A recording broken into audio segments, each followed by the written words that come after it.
Quais são as condições para que as orações sejam atendidas? A palavra de Deus diz: Ele me invocará e eu lhe responderei. Salmo 91, 15. Bem-vindos a uma apresentação da Bíblia Instrutiva. Neste vídeo, abordaremos as 7 condições para orações respondidas. Número 1. Venha com submissão reverente. A palavra de Deus nos dá uma visão profunda de como Jesus orava. Não estávamos lá para ver, mas agradecemos a Deus pela Bíblia. Durante os dias da vida de Jesus na terra, ele ofereceu orações e súplicas com grande clamor e lágrimas que o poderiam salvar da morte. E foi ouvido por causa de sua submissão reverente. Hebreus 5:7. Somos informados porque Deus sempre ouve as orações de seu Filho. Diz que Jesus foi ouvido por causa de sua submissão reverente. Esse tipo de submissão é a primeira condição para nos aproximarmos de Deus quando queremos que nossas orações sejam respondidas. A submissão tem 4 ingredientes principais: humildade, obediência, respeito e amor. O orgulho impede que muitos cristãos se submetam, mas o orgulho é destrutivo. Ele não deve ser abrigado. 1 Pedro 5:5 diz: Da mesma forma, vocês, os mais jovens, sujeitem-se aos mais velhos. Revesti-vos todos de humildade uns para com os outros, porque Deus se opõe aos soberbos, mas mostra graça aos humildes.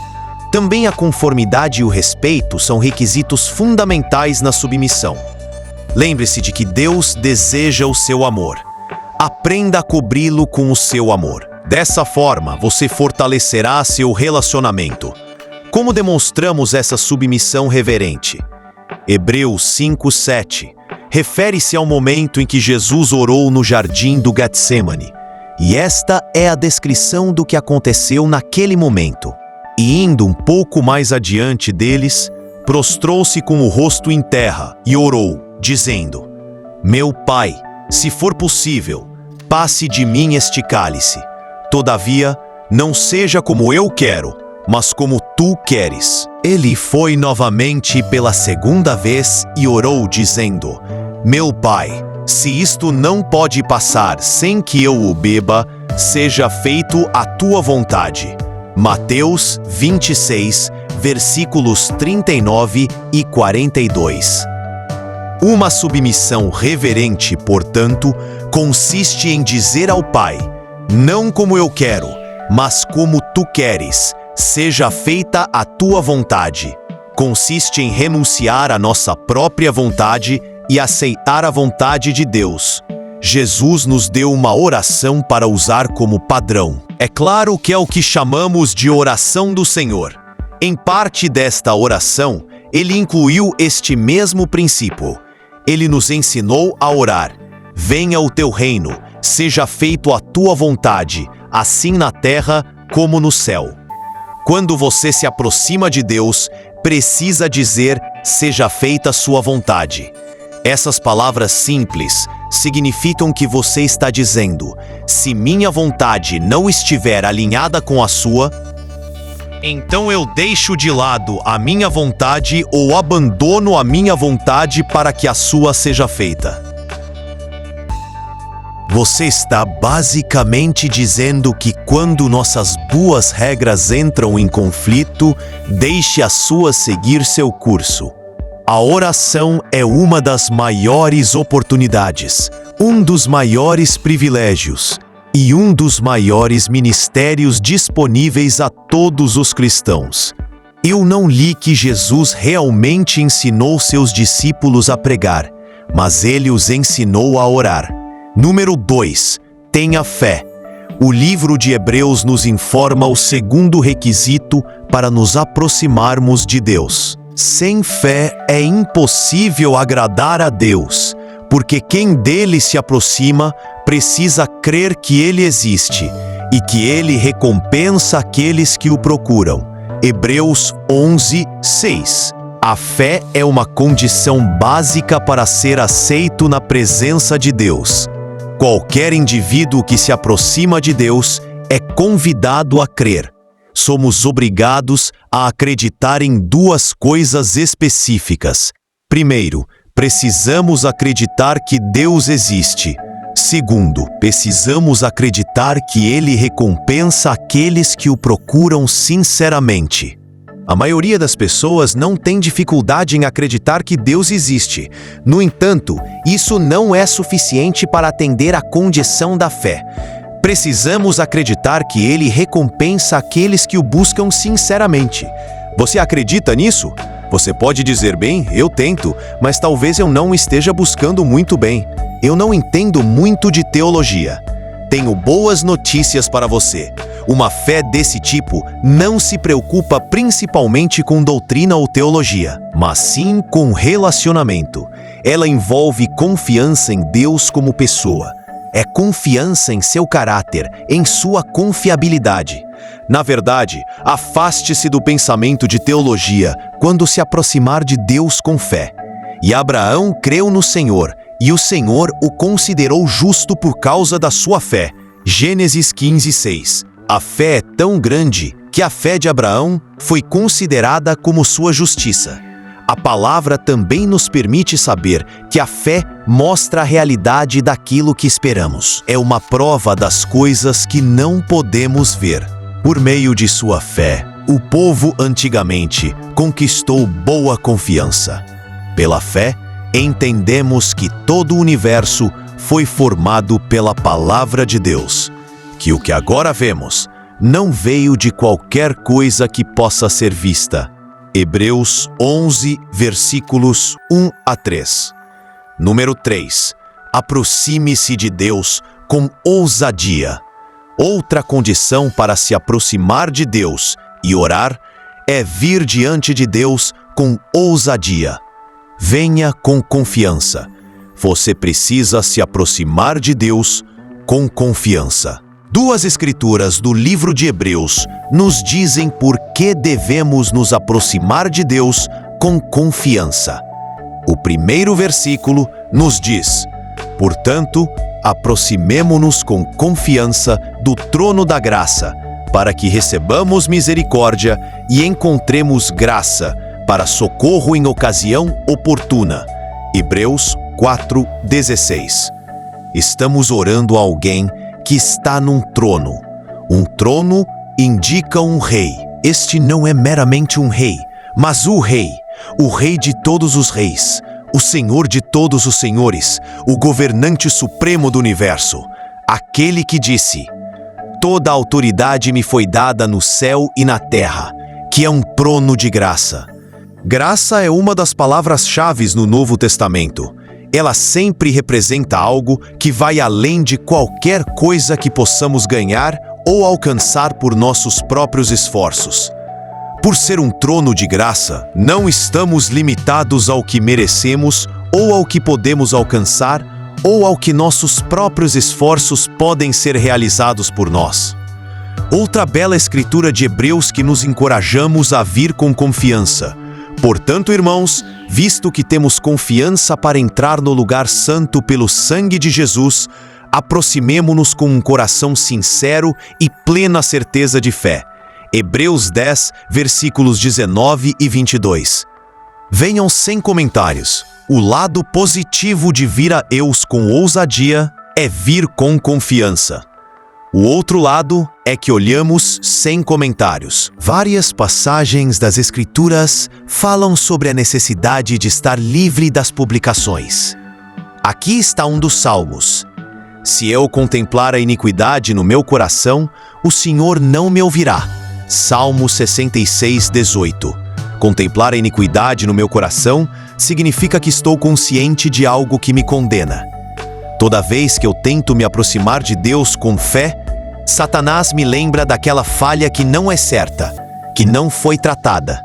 Pode ser um pecado que não foi confessado, ou, se foi confessado, não reivindiquei e recebi o perdão de Deus. Se eu estiver consciente dessa falha no meu coração, não recebo aquilo pelo qual oro. Devo remover a consciência do pecado do meu coração e comparecer com ousadia diante do seu trono. Veja Hebreus 4:16. Número 4. Ter o motivo certo. A quarta condição para entrar na presença de Deus é ter o motivo certo. Pessoas religiosas tendem a se concentrar em coisas externas. Eles se preocupam com a maneira como as pessoas se vestem e com o que comem. É difícil para pessoas religiosas que trabalham fora para dentro perceberem que Deus começa com o que está dentro e trabalha para fora. A verdade é que Deus olha para o coração dos homens.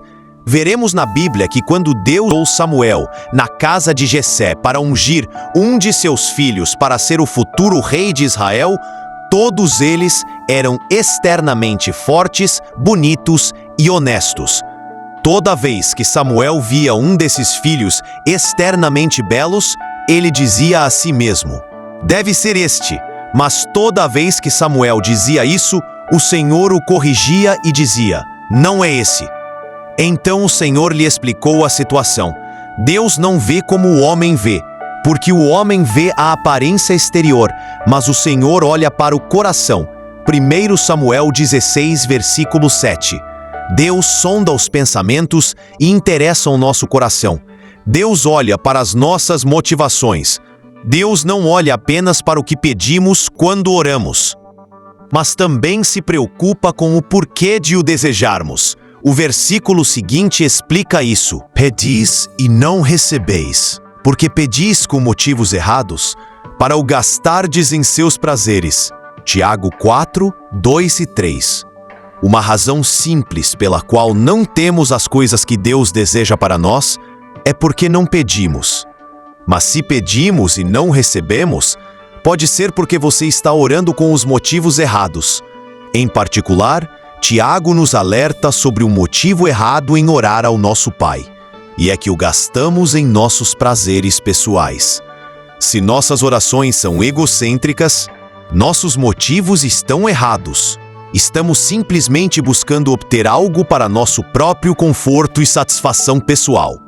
Então perguntamos: qual é o motivo certo para orar? Jesus declarou claramente: "Tudo o que pedirdes em meu nome, eu o farei para que o Pai seja glorificado no Filho." João 14, verso 13. Jesus nos deu uma promessa maravilhosa, que tudo o que pedirmos em seu nome, Ele fará. No entanto, a base sobre a qual Ele fará é esta: para que o Pai seja glorificado no Filho. O motivo certo para orar é que a resposta possa trazer glória a Deus. Este é, na verdade, o motivo de tudo o que fazemos. Número 5. Perdoar aqueles que o magoaram. No Sermão da Montanha, uma das coisas que Jesus nos ensinou a dizer foi: "Perdoa-nos as nossas ofensas, assim como nós perdoamos a quem nos tem ofendido." Mateus 6, 12. Perdoa-nos assim como nós perdoamos aos outros. O que não podemos perceber é que existe uma condição para receber respostas às orações. A última petição na oração do Senhor é uma petição para a libertação de Satanás. Livra-nos do maligno. Mateus 6, 13. Você e eu não temos o direito de orar por liberação até que tenhamos perdoado os outros como planejamos que Deus nos perdoasse. Jesus também nos diz: "E sempre que você estiver orando, se você tem alguma coisa contra alguém, perdoe-o." Marcos 11, 25. Agora, isso não deixa nada nem ninguém de fora. Quando orardes, perdoai, para que vosso Pai que está nos céus também vos perdoe as vossas ofensas. Mas se não perdoardes, também vosso Pai que está nos céus não vos perdoará as vossas ofensas. Marcos 11, 26. Isto é absolutamente claro. E é aqui aos cristãos, aqueles que têm a Deus como seu Pai Celestial, antes que você e eu oremos, devemos perdoar. Não nos faremos bem algum tentar nos aproximar de Deus em oração com falta de perdão em nossos corações, contra qualquer pessoa ou coisa. Número 6. será dirigido pelo Espírito Santo. A palavra de Deus nos diz: porque todos os que são guiados pelo Espírito de Deus, esses são filhos de Deus. Romanos 8,14. Como você vive diariamente como filho ou filha de Deus neste mundo? É sendo regular e continuamente guiado pelo Espírito Santo. Em Romanos 8, o apóstolo Paulo aplicou esta verdade sobre a liderança do Espírito Santo na vida de um cristão. Isto é especialmente verdadeiro para a nossa vida de oração. Desta forma também o Espírito nos ajuda em nossas fraquezas, porque não sabemos o que temos de pedir, como somos. Mas o mesmo Espírito intercede por nós com gemidos inexprimíveis. Ora, aquele que sonda os corações sabe qual é a mente do Espírito, porque o Espírito intercede pelos santos segundo a vontade de Deus. Romanos 8, 26 e 27. Número 7. Peça segundo a palavra de Deus. A sétima condição para termos nossas orações respondidas é orar de acordo com a Bíblia. Este ponto está intimamente relacionado à condição anterior, sendo dirigido pelo Espírito Santo. Veja, a grande questão na oração é a vontade de Deus. Se estou orando de acordo com a vontade de Deus, então, como vimos nas Escrituras, sei que Deus me ouve. E se sei que Deus me ouve, sei que tenho a petição que faço. A próxima coisa que você pode dizer a si mesmo é: como posso saber a vontade de Deus? E onde a vontade de Deus é revelada? A resposta está na palavra de Deus. A palavra de Deus está repleta do início ao fim com promessas divinas. O apóstolo Pedro chama essas promessas de promessas extremamente grandes e preciosas. 2 Pedro 1:4. E você sabe quais são essas promessas? As promessas de Deus são a vontade de Deus. Portanto, quando você encontra uma promessa que se relaciona com a sua situação e atende à sua necessidade, essa promessa é a vontade de Deus para você. Deus nunca prometeu nada que não fosse a sua vontade. Qualquer outra coisa seria inconsistente. Suponha que você fosse até ele e dissesse: Senhor, o Senhor prometeu. Ele jamais diria: sim, eu prometi, mas não quero fazer. Esta última condição, então, é o grande segredo que encerra nossa vida de oração. Oramos de acordo com a vontade de Deus, revelada em sua palavra. Você nunca fará uma oração mais elevada ou eficaz do que quando guiado pelo Espírito Santo. Você vai à palavra, encontra a promessa que se relaciona a você e à sua situação e diz: Senhor, o Senhor disse, então o fará. Se você fizer isso, tendo cumprido as condições anteriores para a oração, você descobrirá o segredo da oração eficaz. Estamos criando uma série em profundidade sobre compreendendo as orações. Se você tiver alguma dúvida sobre oração, deixe nossos comentários e trabalharemos em um vídeo para você o mais breve possível. Obrigado. E que Deus o abençoe.